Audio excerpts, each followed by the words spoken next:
गति को सनम को सगुन जोहार मानवा जोड़े से यूट्यूब चैनल रे आपे सनम को सगुन दाराम तबे गति को आपे चिलका मेना पे और आपे सिया मौसम को चिलका मेना बाडाय कना आपे पूरे झारखंड रे दो पासे पूरे दाग ए कना और एटा रे दो पासे बाय दागा नोंका इन अनुमान दाड़े कना और आपे नित हबी ते पासे मौज और नपाय गे हेना पे और इन हो मौज और नपाय गे हेना तबना और तेराबन तबे तिहिन बन गालमारा नोआ भारत दिसम रे नितो इसाई हड़ को चीज लेका नको आरएसएस वाला को परेशाने को और चीज लेका उनको जवाब को माओ को कना ओना को बखरा तगे तिहिन बन गालमारा और विशेष कते छत्तीसगढ़ रे नको इसाई धर्म जहां को मनावे कान उनको हड़ पूरा पूरी को परेशान चबाव का को और उनको परेशान काना को बांग दो प्रशासन को गणाव को कना बांग दो सरकारे गणाव को कना अकोय हो उनको बाको गणाव को कना और उनको बजरंग दल से आरएसएस वाला उनको उनको जहाँ ठे को गिरजे कना जहाँ ठे को देवा सेवा दा पूजा पाठ दा को मीटिंग दा को ओंडे गे उनको हे कते ओंडे को बवाल दा लड़ाई झगड़ा दाल तपाम को एहब दा और नुका कते उनको जहाँ गिरजे कना एतवार दिन पूजा पाठ कान तकवा ओना को भांगड़े तकवा आदो नुआ विरोध तगी ओंडेन को ईसाई बोया मिश्रा को संगठन को बनाव किदा और ओना संगठन रे पूरे ओंडेन को हड़ छत्तीसगढ़ रेन पूरे सनाम धर्म रेन हड़ को गणवा को और उनको पूरे जुलूस के उडुक किदा पूरे रोड को जुलूस को उडुक किदा और मिटन पार्टी होय गणवा को बहुजन समाज पार्टी रेन राजनीति पार्टी होय गणवा को उनको कटी मारंग वीडियो क्लिप उनिया उडुक बना तेला बन नेला इसके बाद पूरा पूरी बन मरा तेला बन बिना बोलम कते वीडियो बन स्टार्ट है तो गते को नवा वीडियो क्लिप दो ना वीडियो क्लिप कना जहां दो छत्तीसगढ़ रे जुलूस को उडुक कान पूरे सनाम धर्म दल रे नुकु दो इसे हड़ को गणवा को कना आदो नि जुट कते नुकु सनाम धर्म रेन हड़ नुकु को गणवा को कना तबे गते को अब नवा कटिंग मरंग वीडियो क्लिप रे बन न्याल के को अंडे तिना भीड़ हड़ नितो ना आंदोलन लगी को उडुक कना रोड रे चिदा से नुको एकदम को परेशान चबाव का को और एकदम उनको बजरंग दल वाला और आरएसएस दल वाला नुको मिलाव कते उनको पूरे को परेशानी को चिदा से नुको को मताव कना आपे नवा धर्म बापे मना दाड़िया से नवा को बापे गिरजे दाड़िया आयमा लेकाना कथा को मताव कना और नुका लेकाते उनको नितो बहुत को परेशान चबा का को ना तगे उनको को हुदिस किदा और को एकता इना से को जुमिक ना को और उनको दो रोड रे को उडुकना और उनको गणो रे पार्टी वाला हो बहुजन समाज पार्टी गणवा को और को मना ओंडेन को हिंदू मुसलमान सिख सनाम धर्म रेन हड़ ओंडे मिलाव कते पूरे रोड रे को जुलूस को धुरेवना सरकार विरोध ते प्रशासन विरोध ते जे नुना कचलन होयुक कना नाहाचार होयुक कना आले क्रिश्चियन हड़ को तलाते और आपे नित हबी चीज हो बापे गणो ले कना जबकि संविधान आले एमावले कना से संविधान मेने कना हम जाटा धर्म में कुसिया ओनागिम मनाव दड़िया मेनखान ओंडेनी सरकार से पूरे भारत रेन सरकार गे नुको ईसाई हड़ को गणो बाय गणो को कना तो ईसाई धर्म तीना को हिरखवा कना नितो नवा तो बाबन बुझ दड़िया और चीज लगी तको रंगावा कना से चीज लगी तको हिरखवा कना नवा हो बाबन लई दड़िया आरएसएस वाला के को लई दड़िया और बजरंग दल वाला के को लई दड़िया से जहां नवा ईसाई धर्म को विरोध कान उनको को लई दड़िया नवा द चिक इयते नुना बड़ी दो से चिक इयते न सिकिड़ दो नवा धर्म रेन हड़ दो पे मेताव कना आदो हालांकि अब बन बड़ाय गया क्रिश्चियन सोसाइटी रे से क्रिश्चियन धर्म रे उन बड़ी हड़ दो बनु को जहां तीन एटा धर्म रेन हड़ को मेना को से आरएसएस वाला मेना को से जहां धर्म विरोधी हड़ को मेना को उनका दो क्रिश्चियन धर्म रे हड़ दो बनु का को मेनखान एनतो नवा धर्म रेन हड़ अडी जस्ती को रंगाव को थेना आदो नवा दो बाइबल रिया कथा को गी सरी कना पासे चिदा बाइबल रे ऑल हेना जेहेतु जखन अंतिम दिन हजुआ उन समय दो ईसाई हड़ को पूरे को विरोध को उनको को दाल को गज को ईमान तिया अडी नोका ऑल कना आदो उन रगी बुझ में जे नवा दो अंतिम जुग कना आदो होय दड़ेआ नितो कोटा दुनिया रेन ᱤᱥᱟᱹᱭ ᱦᱚᱲ ᱯᱨᱚᱛᱤ ᱜᱮ ᱱᱚᱝᱠᱟ ᱵᱤᱨᱳध ᱫᱚ ᱦᱩᱭᱩᱜᱚᱜ ᱠᱟᱱᱟ ᱟᱨ ᱟᱹᱰᱤ ᱡᱟᱭᱜᱟ ᱨᱮ nungka laga hoko lagai ko ise hor je mente ape nora ko dor pe ape do badi hor kana pe se chili hor kana pe nungka men kate pura ko satawe ko ar pura unko tala re se unko saute nahachar huyuk kana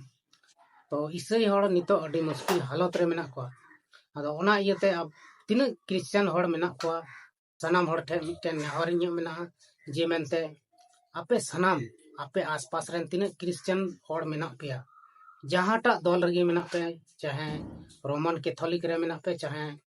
Protestant रे मेना पे सनाम ईसाई हर जुमिदो रिया खुरुमुटुई तबन पे और जुमिद कते दुआ प्रार्थना तबन पे यीशु मसीह ईश्वर बाबा ठन जिमत तबन पे और अपे दुख तकलीफ ची कना ओना एरिया रिया ओना दुख तकलीफ सनाम ईश्वर बाबा ठन जिमय तबन पे खट्टी गे उनी न्याय एमोआ और न्याय दो हिना गया और नौकाते शांत हो हुयुग गया नितो हालांकि अड़ी मुश्किल गया हानते नाते दाड़ान हो से आयमा लेकाना माने नितो समस्या चला कना आयमा लेकाना मुश्किला चला कना जहांते ईसाई हड़ प्रति ते आदो ओनाते अड़ी सावधान ते तहन हुआ और जुमिद हुआ जुमिद कते आंदोलन जरूर कना से जहां दुश्मन गी आम ऊपर रे चढ़ाई खा उनी दो उनका दो आलम इकगो के उनी दो उनी लगी हो दुआ प्रार्थना और खटी गया अब ईश्वरे गणोबना और ईश्वरे गणोबन खान अब समाज अब घर परिवार सनाम ठीक हुआ मेनखान नितो शैताना अड़ी जोर सोर चला कना कमी ईसाई हड़ प्रति अड़ी जोर सोर कमी चला कना जहां दो आयमा जगह रे ईसाई हड़ को दाले को तोले को और अड़ी लेकाना मुश्किल को पड़ा जे छत्तीसगढ़ रे बन नेले को पूरा दिनम हिलक गे उनको वीडियो सोशल मीडिया रे अड़ागो कना ओंडेना और उनको दो अड़ी मुश्किल रे मेना को दाल तपान मेनान तेया लगातार हुयुग तिगी तहन कना आदो नुंका लेकाते अड़ी दिक्कत रे पड़ाव कान को आदो उनको लगी अबो विभिन्न जायगा रे हड़ को मेना बोन अबो सनाम हड़ को लगी कोई बिनती माबोन सनाम हड़ को सुख शांति तबुन तहन मा अबो क्रिश्चियन से मसीही हड़ सनाम मौज तेको तहन मा और एटा धर्म को मनावे कान उनको हो सनाम मौज तेगी को तहनोग मा नौका लेका दुआ प्रार्थना जरूर कना और नोआ प्रार्थना रिया अंजम मिद दिन जरूर हजू गया प्रार्थना रिया जवाब मिद दिन जरूर बुन नाम गया चेदा से अब बुन बड़ाई गया कोय में तबेम नामा आदो आम कोय गे बाम कोया ईश्वर बाबा ठेन आम उनी ठेन बाम ने हर बिनतिया तबे दो ओकारेम नामा आम दो बाम नाम दाड़िया तबे गाते को नोय नौका अड़ी मुश्किल हालत रे अबुआ समाज को नितो पढ़ाव कान तबना अबुआ किसी क्रिश्चियन सोसाइटी से क्रिश्चियन धर्म मानाव को बोया मिश्रा को अड़ी मुश्किल है सेटेर कना और नौकाते उनको तो परेशान गे मेना को और परेशान हड़ हो किछु गान मेना को उनको को परेशान कना आदो नोआ को कथा गे तेहन आबो बन बड़ाई नाम दा नोआ वीडियो रे जे मेनते अड़ी मुश्किल हालत रे नितो मेना बना और नोआ मुश्किल हालत दो चिका तबन उडुक दाड़िया ओना को गेबन गालमारा कना तबे गाते को मुश्किल हालत खन उडुको लगी दो अबो दुआ प्रार्थना दो जरूर गिता बना और अपनार घरंज रे दिनम हिल कोई जम बिनती दो अड़ी जरूर गिता बना जुदी बाबन उनकाया से बाबन कोई जम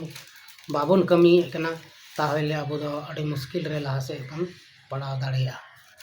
आदो तेहिं अबो बन नोंडे बन नेल केदा से बन बड़ाई केदा जे अड़ी अड़ी मरांग मुश्किला मेना अड़ी मरांग मुश्किला मेना और ना मुश्किला पारम करते गले अड़ी गान समय को है हताव गया आदो तेहिं नाहाचार दो हुयुग कान गया क्रिश्चियन सोसाइटी रे अड़ी गान अड़ी आट नाहाचार नोआ दो यीशु मसीह चिलका को नाहाचार कते को गय किदिया दाल कते तोल कते को जीवत को आका गय किदिया उनका गी क्रिश्चियन हड़ा जिंदगी रे तहना उनका गी क्रिश्चियन हड़ को सताव चुआ और मिद दिन उनको दो अड़ी मुश्किल रको पड़ा मेनखान अंतिम रे दो ईश्वरा राज दो खटी गे हजुआ ईश्वर बाबा दो खटी गे उनको ये चंगा को से बोगे को आदो नोआ गे तेहिं अबो नोआ वीडियो रे बन गालमारा कना गाते को और नोंका लेकाते अबो क्रिश्चियन और नॉन क्रिश्चियन रे तापाम को जन्म अचुएदा नोआ दो मिटन पंथा कना और नोआ पंथा तगे आपस रेन धर्म एटा धर्म रेन हड़ को तापाम झगड़ा चे को दाल चे को और नोकाते उनको मुश्किल रको पढ़ा चो को कना आदो गति नोंका दो बांग होय चाहिए अड़ी दुख रे मेना बना ओनाते सनाम हड़ ठे नेहर मेना पे सनाम हड़ को कोई बिनती जरूर कान तबना और जुमिद रे तहन हाँ जरूर कान तबना अदो नोंका लेकाते अब समाज रे नितो अडिगान मुश्किल है सेटर कना और मुश्किल खय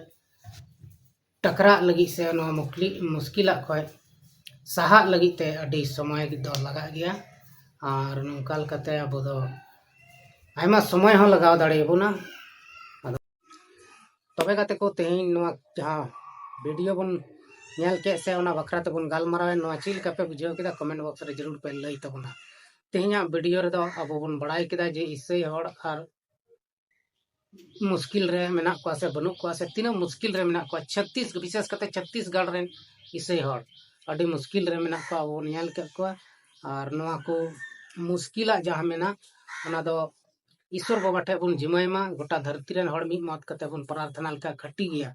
यीशु मसीह बदल गिता बना आदो गते को दिला बन तेहिया वीडियो दो नड़े बन मुचे एकना और मुचे रे इंसान कोन सनाम को गे सगुन जोहार। Thanks for walking.